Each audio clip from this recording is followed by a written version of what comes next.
Hey, Trump, the racist, misogynist, sociopath, the devil reincarnate, but branding genius? I'll let you decide. Let's talk branding and how it created the 45th president by looking at key moments and branding tactics that shaped his presidency. Hey, it's Jor'EL here, global business and branding strategist and do what you love activist. And in my videos, I give you all the information that you need to either grow a business or brand online. So make sure you like, comment, share, follow, and subscribe to ensure that you never miss out on your business and branding tips. So without further ado, let's get back to Trump. Trump's ascension to presidency can be traced back to the 20th of May 1976 and the refurbishment of the Commodore Hotel project in Manhattan. This is where Trump, the brand we know today, first appeared. Many thought the Commodore Hotel project was an impossible project to pull off because it required Trump to negotiate a 40-year tax break from the government in order to finance the project. When establishing or building a powerful brand, you have to understand how to capture the imagination of your potential customers or clients. And Trump's ability to paint a successful picture in the minds of his critics and possible investors helped him to win the deal. It is here that we're first introduced to the Trump signature, the hyperbolic soundbite. If you've ever watched an interview with Trump, you will notice in response to any question, Trump rejects the negative, spins a positive, and responds by reaffirming his positive again and again. The hyperbolic soundbite is a tactic that Trump used to make it to the White House. Now, before I continue, I wanted to ask, have you got yourself a NextBot Next Kit? A NextBot Next Kit allows you to put all of your social media, your contact details, any information that you want to share in one place, and it allows you to share this information with a swipe of a QR code or with your own unique link. And you know what's really amazing is it's absolutely free. If you have not got one already, check out nextbot.com.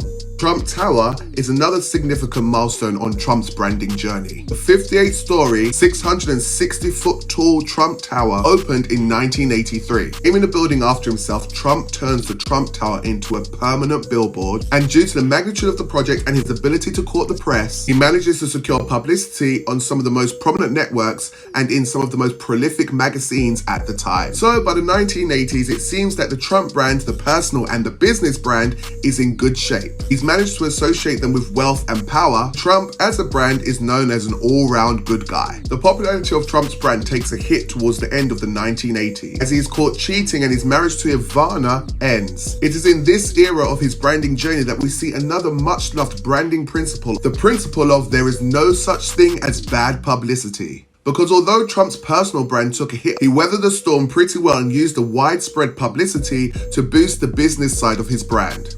The next stop on this branding journey is 2004 and The Apprentice. After a very public bankruptcy, Trump used this show to maintain face and to keep his public persona intact. As Roger Stone, a key figure in Trump's presidency campaign, remarked, "To have a shot at the presidency, you need to be well known."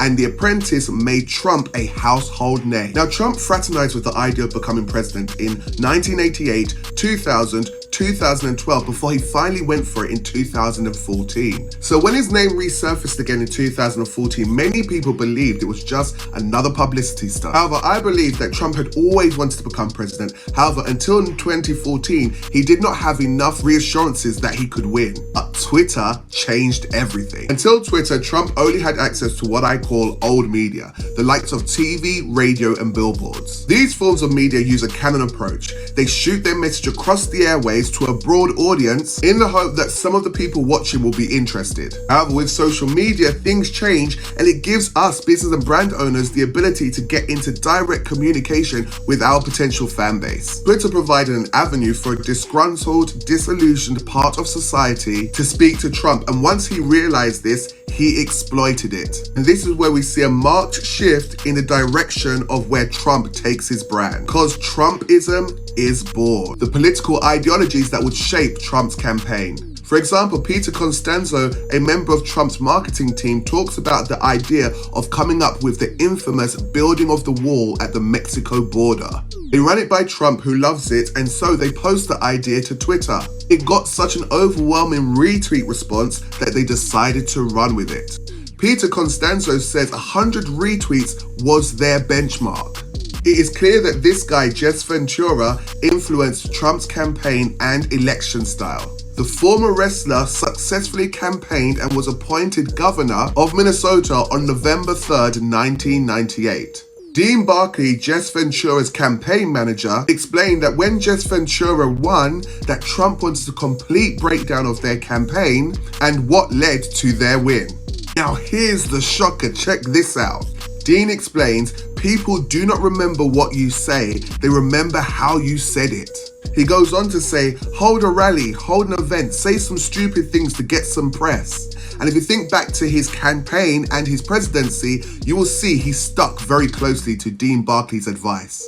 This can be seen in another branding classic loved by Trump, the instant rebrand, and when Trump decided to be the public voice for the Obama citizen conspiracy.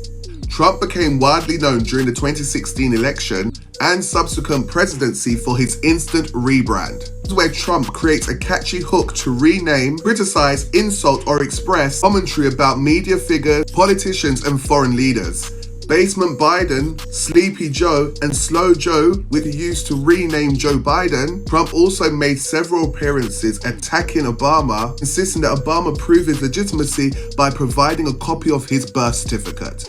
It is clear that Trump's approach did work because he did initially become the 45th president of the United States. And we see that during his time in office, Trump's brand evolves into a movement. And to achieve this, Trump plays a very divisive game, which led him to being labeled a racist, a misogynist, a sociopath, anti-establishment, and the threat of impeachment loomed.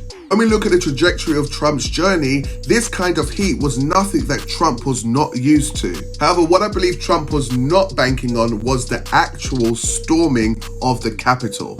Yes, with his speech in true Jesse Ventura style, he wanted to leave with a blaze of glory. And although he would have envisaged it would lead to some rioting, he did not envisage the actual storming of the Capitol. Nonetheless, Trump has walked away with a newfound fan base, a newfound movement, and his own app. And all the developments around the lawsuit just seem to give him more publicity. Some consider that unless Trump does some real jail time, from what we know about Trump and his no such thing as bad publicity view, this is a complete win in his eyes. All that is left to be seen is just what he plans to do with his brand from here. So there you have it, Trump's key moments and branding tactics. So let me know in the comments below whether or not you think Trump should have branding genius added to his list of names. Till next time, it was Jor'EL, your global business and branding strategist and do what you love activist. And don't forget to like, comment, follow, share, and subscribe to ensure you never miss out on your business and branding tips. Don't forget to grab your NextBot Next kit at nextbot.com for your chance to win a free iPad.